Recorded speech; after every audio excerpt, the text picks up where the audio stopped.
You're listening to the Good News Podcast with Jamie Holtom, brought to you by NBUC. Hey guys, it's Jamie Holtom here on the Good News Podcast. So glad that you could join us today for episode number 6. Today we have a very, very special guest. It's my daughter, Leah Holtom. Leah's working around the church these days as part of our production team, and we're having a lot of fun working together. As we explore and talk about reimagining the church, Leah's got a lot to say because let's face it, she's been around the church her whole entire life. And we're going to get into a topic that's really quite interesting. It's what's it like to grow up as a pastor's daughter. Glad you can join us. Let's dive in.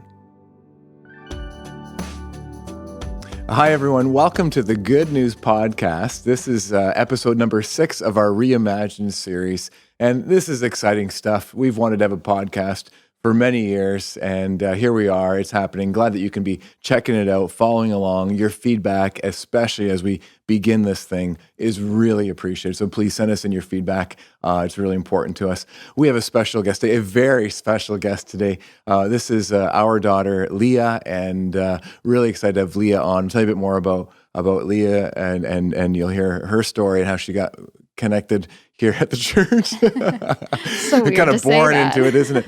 But also want to let you know that we are a little closer than we've been with some of our guests, and that's because we're obviously in the same bubble, in the same family. So glad that we can. For those who are just listening, he means we're sitting closer together. That's right. Yeah. Thanks, Leah.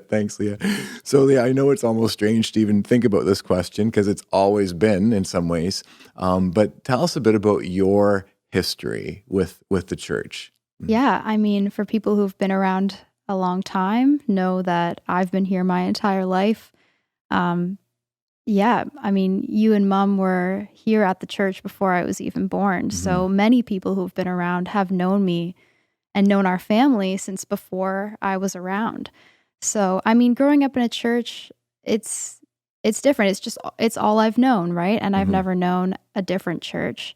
So I've been here my entire life and have gotten involved in many ways. As a kid, I was always part of the kids' choir, and we were always a part of all the events, especially at that time. We were a smaller run church. Mm-hmm. So, you being one of the pastors, we were involved in everything. We were doing all the volunteer, positions that needed to be filled, we were a part of. And I mean, it was a great community to grow up in. Like there were times where I'm like, we have to go to something again. We have to be at the church again. This is the 4th night this week.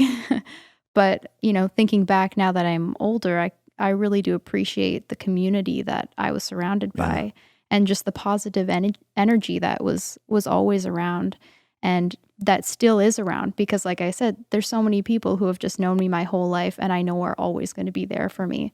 So yeah, I mean, I've been a part of the music, as many people have seen and still see now. And now I'm sort of shifting into a new role and sort of discovering where my place is in the church, not just as, your daughter, as the pastor's kid, but as an individual. So. Yeah. Oh, and I got it. I mean,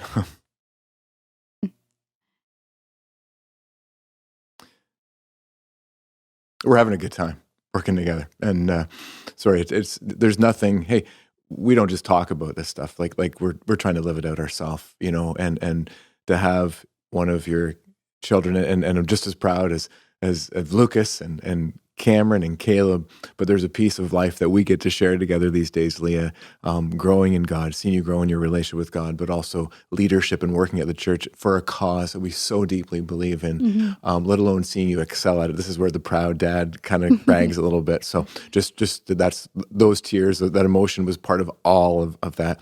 I just want to kind of, because part of what I think as we reimagine the church, and that's what today is about, I want to kind of get into your role, next generation. There's so much to talk about here. But things have changed for us, and that's a part of the reimagining the church. And I think sometimes when you mention about, 4 nights at the, so much, because there really has been a change in our life. And I think people will be glad to know that in some ways. There was a day where we would be at the church a lot. Yeah, we were involved but in it's very everything, different now. An example would be, for instance, the carnival. Like there was a day when the carnival was started where I was part of doing everything. And that's just part of a startup. And I just remember one of those early carnivals where, my mom and I were getting the food for the breakfast, and I was leading the opening ceremony. And it was like looking back, like everything. How did you get it all and when you done? think about that's sort of across the church, like that's how things used to roll. Grateful for the way things are for a whole bunch of reasons. One, you can't survive like that forever.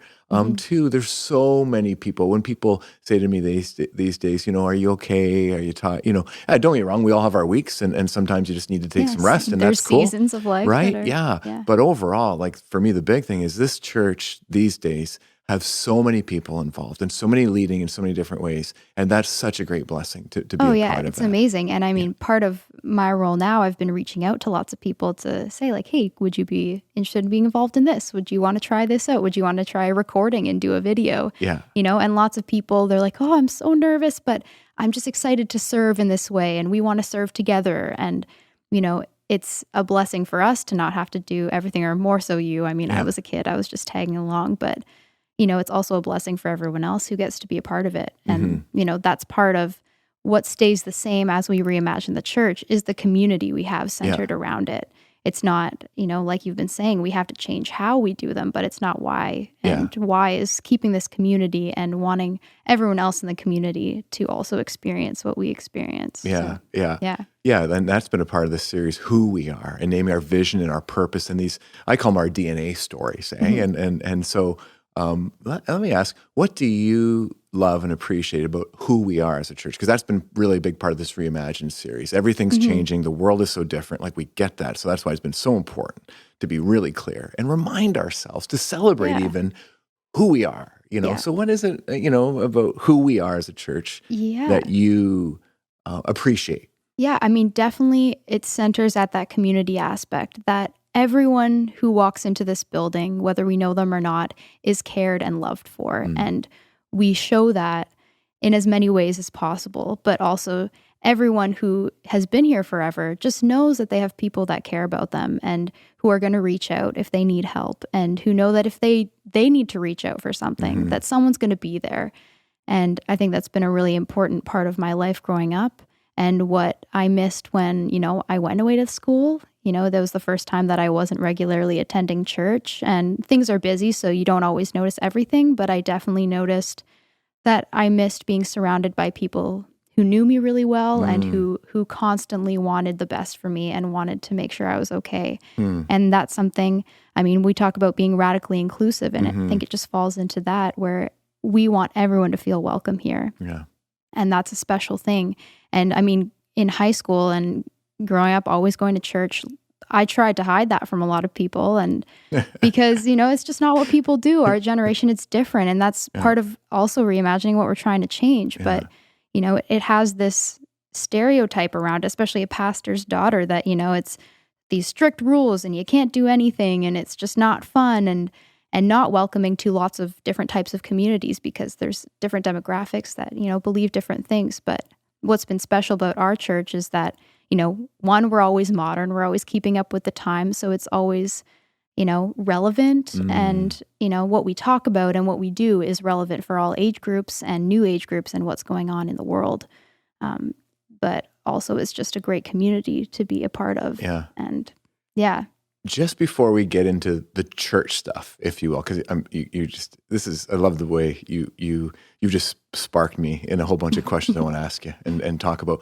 But I think we don't want to lose the personal part, and because a lot of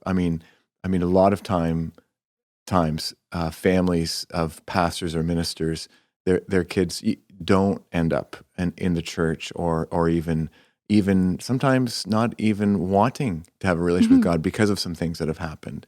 And I think we all know at some point a young person has to come and own their faith for themselves, even if they were born into the church or born in the Christian faith. And I have to tell you, I think for your mom and I, that's been one of our greatest prayers, our hopes. And you love your kids no matter what happens, but we just see the difference that God makes in our life, and we've just always wanted that and tried to create that space for that to happen, especially with being in the role that we are, not pressuring or forcing you guys into being a part of the church. obviously at home we do things like pray, and that's just a part of who we are, and I'm not going to stop that, but never wanted to force the church thing. So I don't know, I hope it's okay to bring this up, but I don't know if you remember this conversation. I think it was grade 9 or 10. And I remember you said, you said to me, hey Dad, can you stop inviting all of my friends to church? Yeah, I'm like, people don't know what this is like. And do I have to come to church like every week, which was understandable because you had other things going on. And I think that was a part of you, God working in your life to own it for yourself. Do you remember that? And then what's shifted around that over time? That's over the last 5-7 years kind of thing. Absolutely. I totally remember that conversation. And So it came out of because, one of my friends was having a sleepover for their birthday on a Saturday night, and I wanted to go. But it was like, okay, well, we'll pick you up late Saturday night or really early Sunday morning. I'm like, what? And I was probably, I was probably just like, oh, we'll pick up you and all your friends. We'll bring everybody to church. That is what you would say most of the time, especially if it was like a smaller sleepover. I'm so sorry. And no, it's okay. Because it's something you believe in. And I get that. But at the same time, I was like, are you serious? I was like, I want to miss one Sunday, but it's not because I don't like going to church. Yeah. I just, I also want to see my friends who don't know this, this life that we have and aren't familiar with going to church, and they don't keep their Sundays open for church. They have sleepovers and they have birthday parties. So I think it'll be okay if I go. I'll still come next week. I've gone every day of my life, so I'll still be back. But I guess what's changed, I would say, for anyone listening, it's not like I've been super devoted, at least to my own personal faith, throughout my whole life. I'd say it's just starting right now, to be honest. It's not something I've thought a whole lot about, partly because it's always just been there. I've just, I've always gone to church. I've always not hated it, because I think with a lot of other families, if you are growing up in the church and so involved, it really depends on the church. Like if it's something that's fun and enjoyable for you to be a part of, whether you understand, the faith concept or not, that's going to make or break your decision to stick around when you get older. But for me, it was always a great community. And I'm like, I don't really know how much I guess buy into this or believe yet, but I like the community. I like being a part of the choirs and singing and doing that stuff. So, I'm just going to keep going. Yeah. So that's sort of why I never stopped through high school. I always liked being involved, and being there was important to me. I didn't know why, but I didn't really look into it much. I was just like, I like it. I'm just going to keep going and do what I like doing for now. Yeah.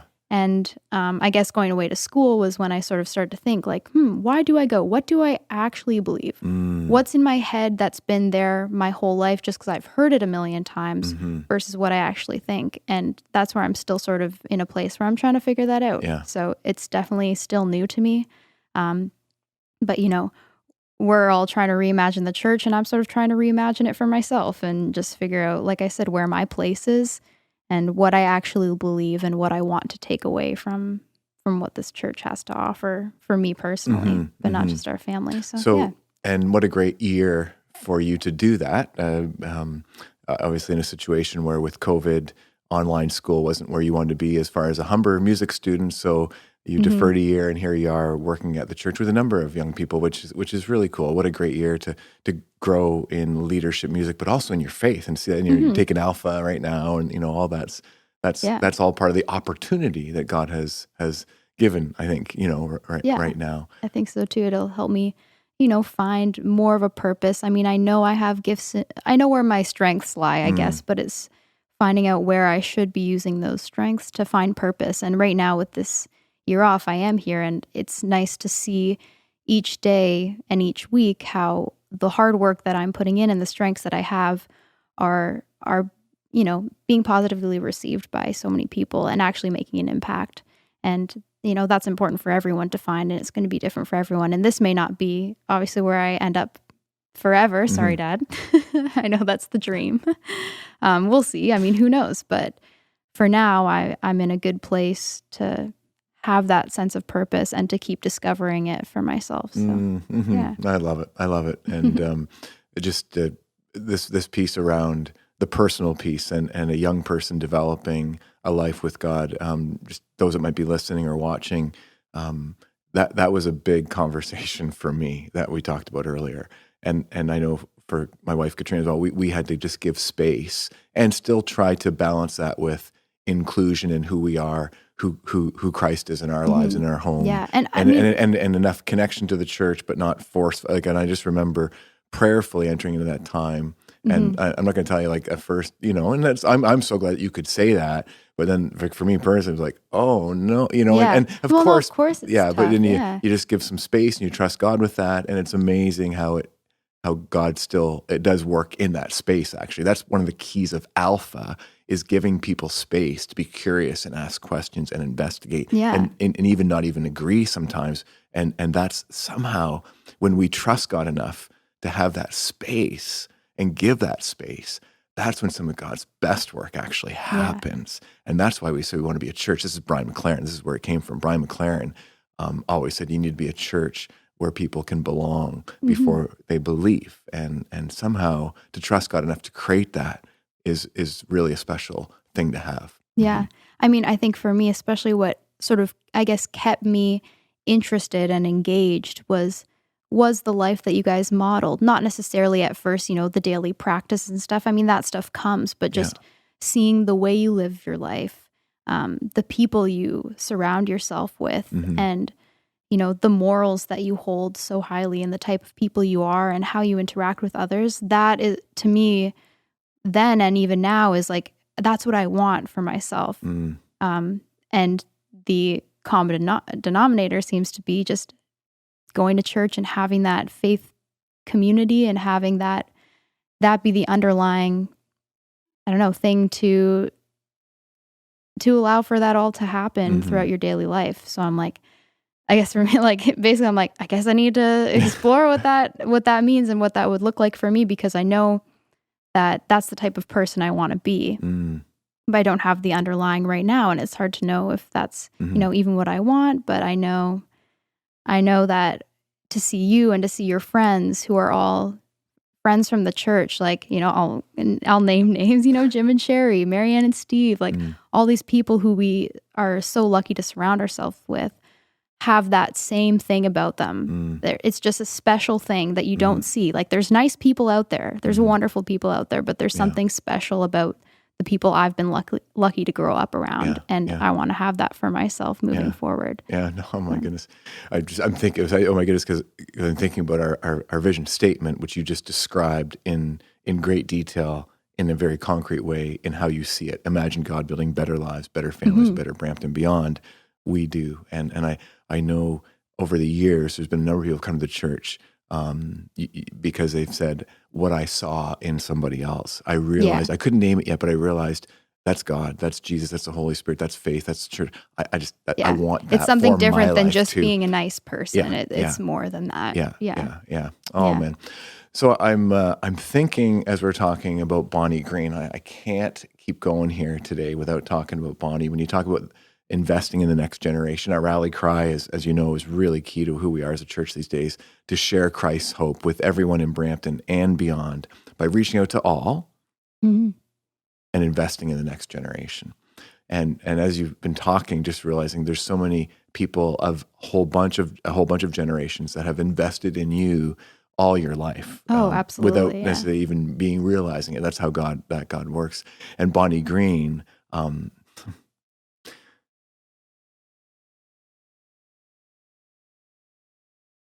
Bonnie Green was certainly one of them, and everyone may not know who Bonnie is. So Bonnie and Norm Green were the founders of NBUC, continued to be mentors to me. I get together with Norm every couple of months. Bonnie passed away just a year and a half or so ago. Bonnie was very involved in our music ministry and was very intentional about involving.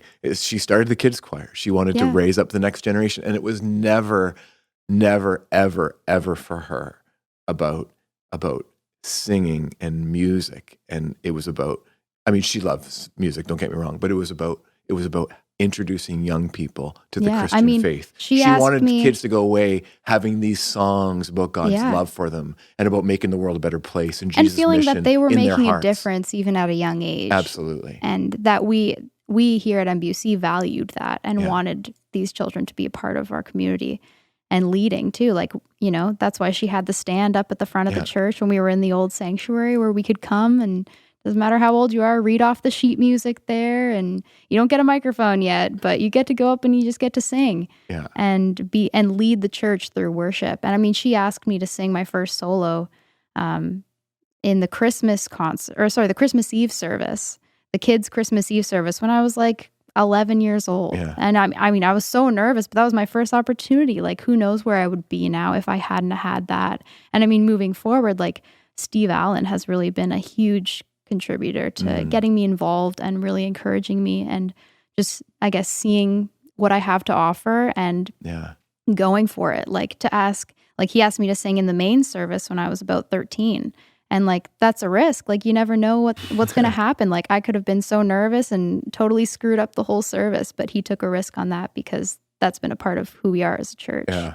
And he valued that in me and thought that I could do something even at 13 years old. So. Absolutely. And, and so I hope people hear this, because sometimes I think we wonder when we say about investing in the next generation, which is part of the clarity that God has given us as a church. It's always been there.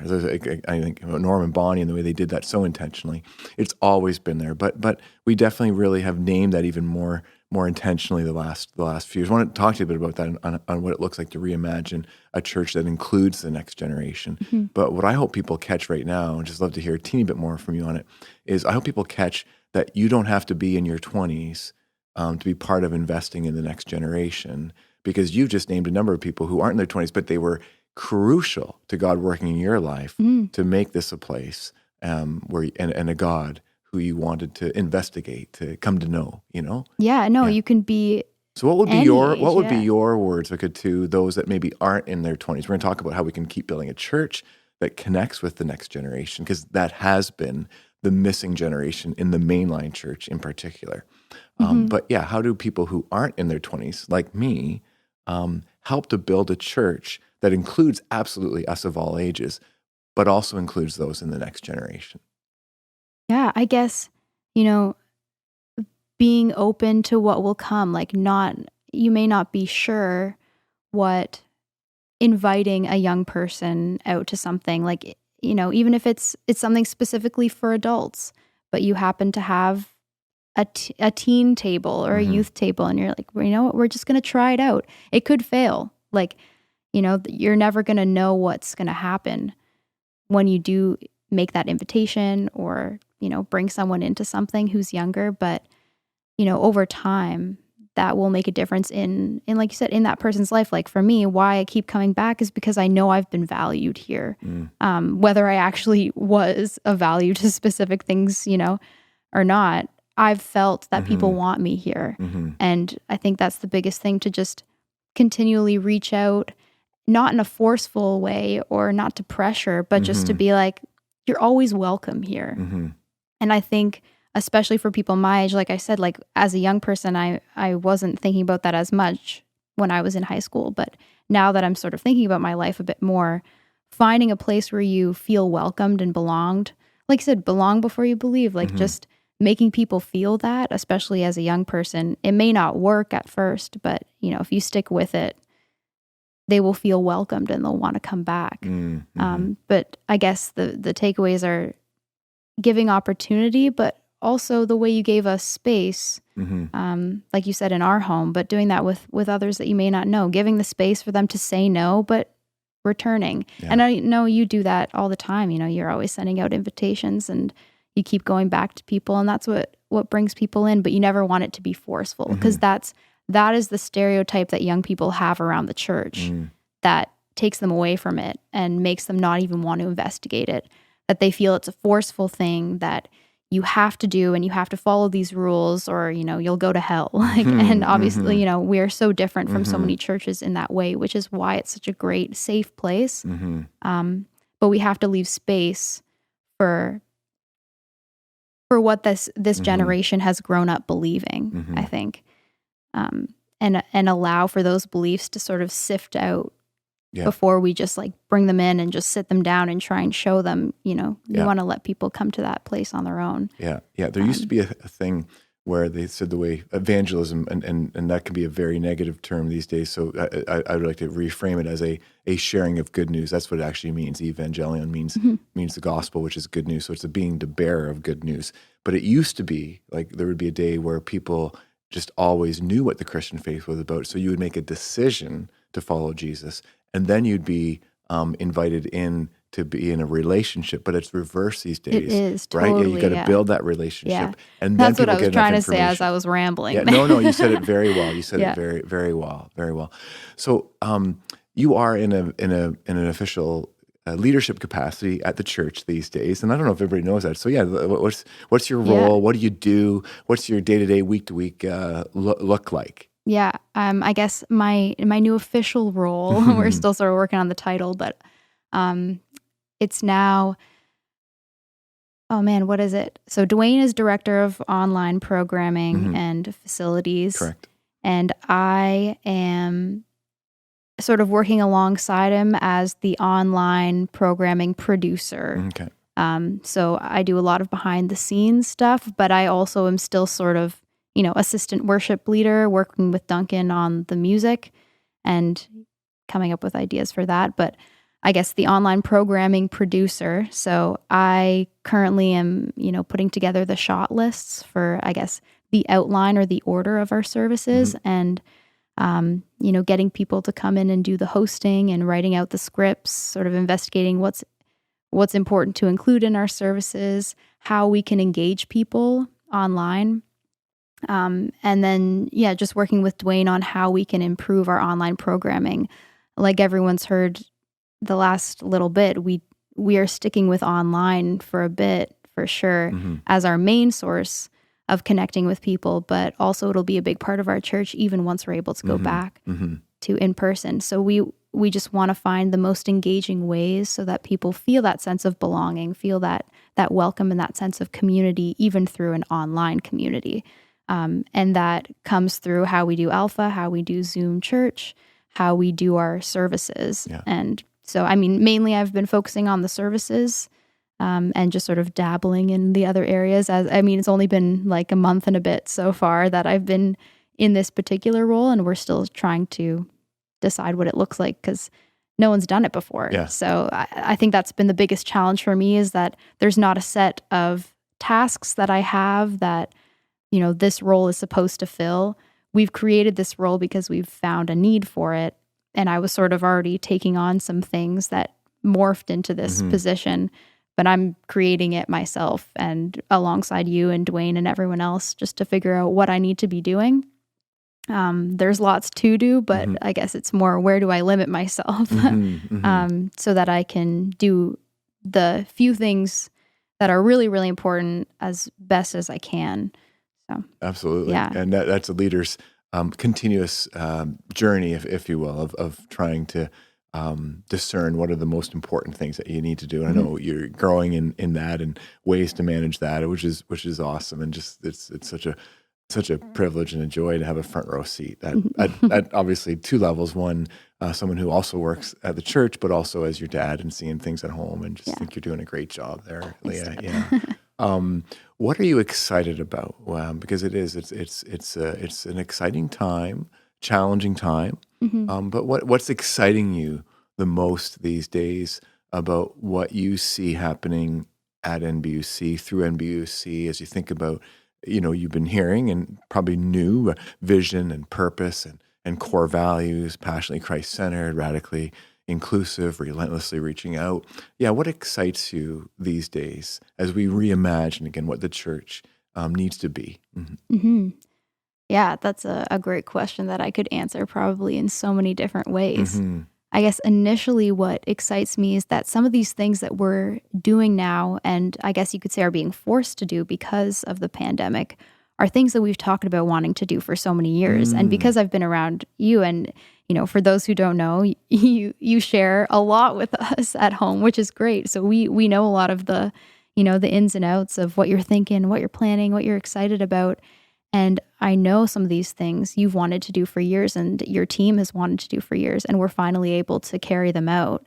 And they're just happening so quickly. Like we're like, yeah, we want to do that. Okay, we're doing it next week. We're just going to do it. And I'm seeing people be less fearful and taking more risks in some of these things that it's not even a risk because they've been thought about for so long. We just have to do it, bite the bullet and start it. And that, I think, number one, is really exciting for me to see some of these things actually be carried out and happen. And I've had such a hand in a lot of them, not saying that I've done them, but just being a part of it and just feeling that sense of accomplishment after and being like, yes, I'm so happy that we were all able to move that forward and get that done. And, to watch a Sunday service and be like, hey, I planned all that. Like I didn't do it all, obviously, but I was a part of it. I was like, I'm really happy that I put those two things back to back. That ended up working out really well. I'm so glad. And just, working with this team is really exciting too. And that's also something that we've talked about wanting to have for a while is a team, one of young people. Like there's 6 of us who are under the age of 25 who are working on majority of the online, service production, which is awesome. But also just having this creative team to come up with these things to make things different than they were before, but still hold, like we've said, the same purpose. Yeah, and I mean, I know it's a bit of an overview to the question. I don't know if there's anything in particular, because there's so many areas that I am definitely excited about. Right here, doing a podcast, this is something, and again, the why behind it is we really hope that this might be a way for more people to come to faith, to come to know God, to come to know Jesus. And this is a way for us to do it in another way and make the gospel more accessible to more people. It's not just a cool thing to do. Like there's, my sense is the team really gets, and we say about the team, just want to name them because there's just a beautiful team that God has blessed us with around the production online social media ministry. So we've got Duncan, obviously worship lead, you working with Duncan, and then some producing as far as behind the scenes. We've got audio specialists in Stephen and Matt, and then we've got on video Colin, and then Rebecca on video, as well as doing social media, like a great team that's working together. Totally. But I feel like really getting the why behind what we do as well, which is really, really important. Yeah. And I go back to even last summer, not this past summer, but the summer before, the year before COVID, 2019. And Jeremy Tozer was here as our worship lead at the time. And he, which was all part of investing in the next generation. And he worked very closely with you and Duncan and Zach. And after that summer, you guys were just around more tables and talking about new ways of doing new things. And there was you came to a board meeting one night, I remember, and it was in our backyard on the deck, And I just remember through that time hearing from God through you guys, loud and clear, that it was time to be more open to the future and new ways of doing things. Because I think I've generally been a fairly open to that kind of person, creative, innovative, those kind of things. But I have to say, sometimes over time, you get so used to doing things the way you do it, but you can lose that. And I think as a whole organization, in some ways, we were losing that a little bit. We would say that we were, but we weren't. I know you and I had some kind of chats on some runs where you challenged me in just a beautiful, gracious, humble, but clear way. And it was like, you know what? And my first thought when I hear an idea isn't these days, oh, that sounds really exciting. Let's give it a try. It was like, oh, that's going to take a lot of work. Here's all the reasons why that would be hard. That's not the way we do it. Anyway, so it's like there's been a really, which I think is part of that investing in the next generation, not only inviting and including, absolutely, all ages, children, young families, youth, young adults, the missing generation. Hearing our voice, but and investing means that. Hearing, listening. And also sometimes it takes research too. Like if you want to know how to connect with us, we use Instagram. Learn how to use Instagram. Watch a video on the best way to use Instagram and connect with young people. That's one of the things we're trying to build up at MBUC is our Instagram, and Rebecca's doing a great job at propelling that forward and being on there. And we want that to be a community. And that's partly what we use Instagram for. It is a community for us with our friends, and it can be with our church too.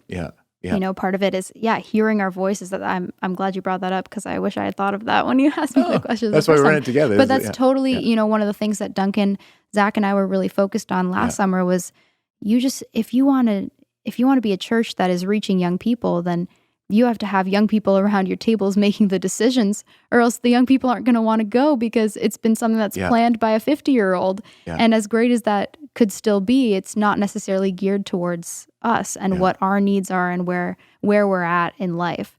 And, we still want to be a church that is there for all age groups. And I know we've talked about that. That really is something unique about our church. And that's something we want to hold true, is that we have resources and we're a church for everybody of all ages. Kind of going back to the passage you actually used in the service, the Ephesians passage, that this is for all people. And we want our church to represent that.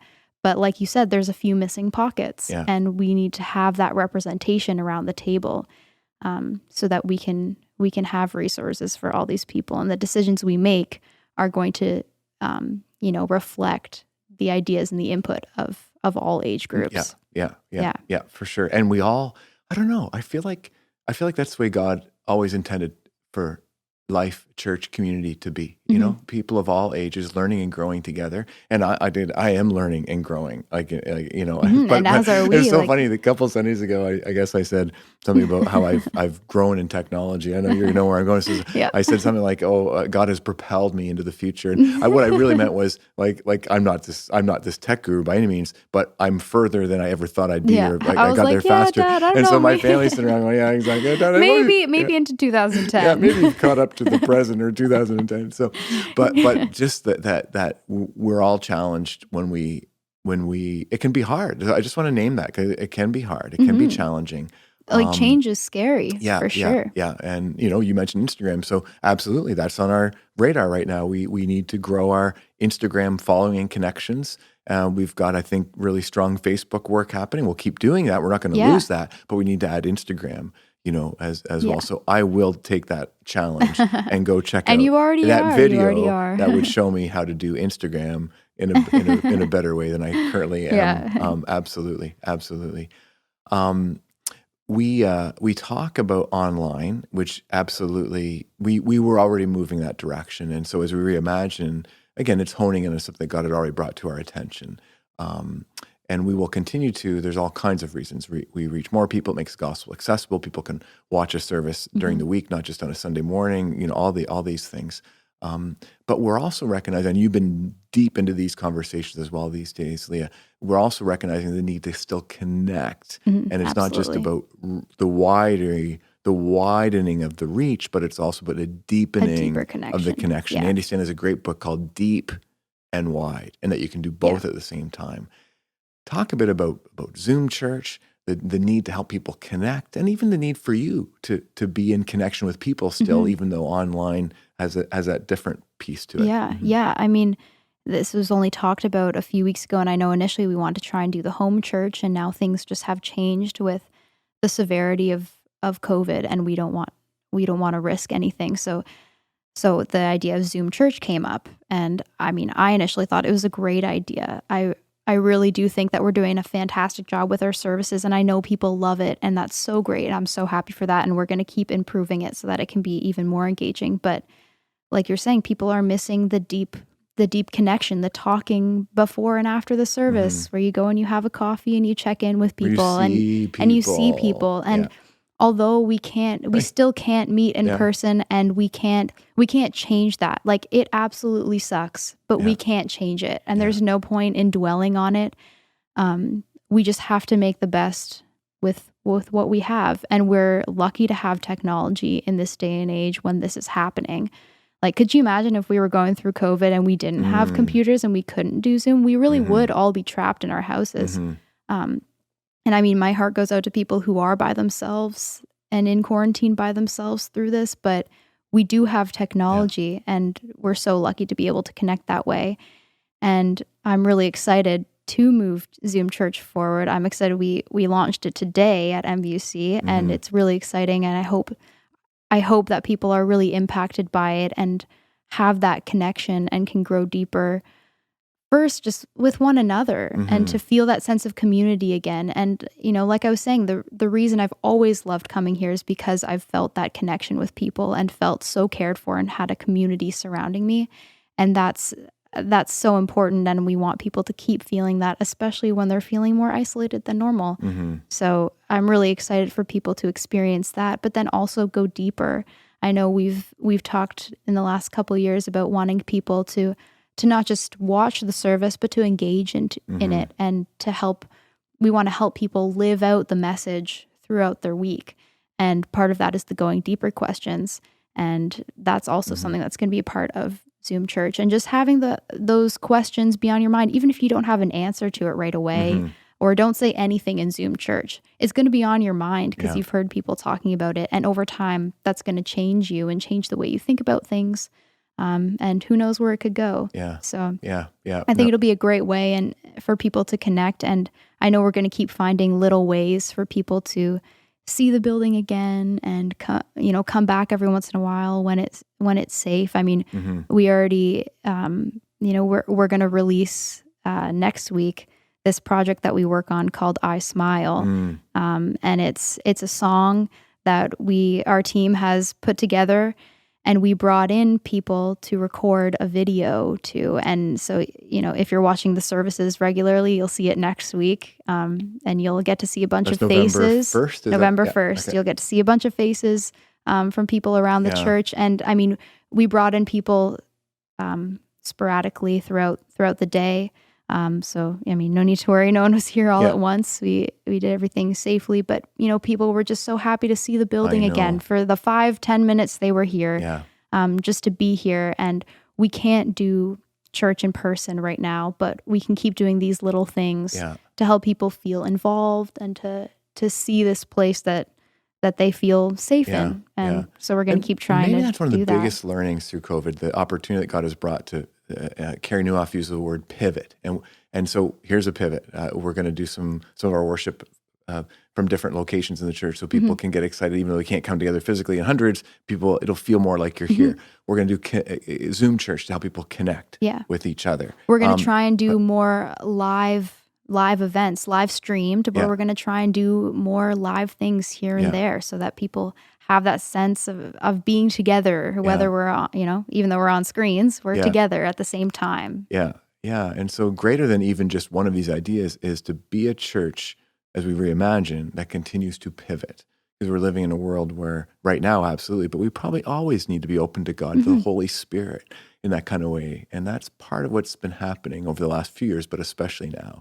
Keep pivoting, keep looking for the new that God's calling us to without losing what has been. And so we're in good hands. God's got a great plan and purpose for our church, and we get to be a part of it, and we get to do it together. And so absolutely.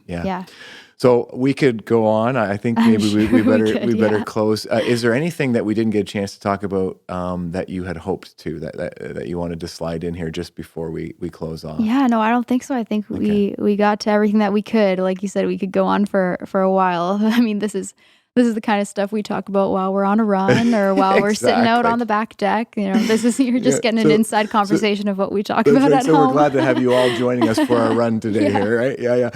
And do want to say that if you have questions, maybe you have a question about some of the things we've talked about today or some of the other podcasts, or just about where things are going or the church overall, just please send them in. We're actually going to have one more week of Reimagine series and podcast, but then November 8th, the podcast will be simply responding to questions that people have. And so I'd love to get some of your questions, please, and that'll guide our conversation that day. Yeah, please send them in. We've got an email address set up now called, it's goodnews@nbuc.ca, but we will have it linked in the description of this podcast, so you can send in any questions or any comments you have towards this stuff.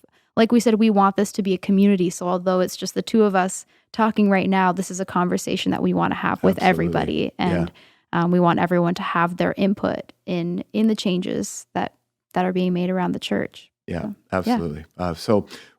Great to be with you today, Leah. Thanks so much for being our guest on our Good News podcast. And we so appreciate you. If you want to share this with somebody, it's new, so we get the word out that there is a NBUC Good News podcast. Or if you want to subscribe or do any of those kinds of things, that would just help us increase the number of people who get to see this each week. And we're in it together. So love you. Thanks for you. Appreciate you. Leah, again, thanks for being a part of the podcast today. God bless you, everyone. Have a great day. Thank you for listening to the Good News Podcast with Jamie Holtom. If you liked what you heard today, please share it with a friend who may benefit from today's conversation. And if you want to hear more, be sure to subscribe to this show and turn on your notifications so you never miss an episode. Thanks again. We hope you enjoyed today's discussion, and we'll see you next time.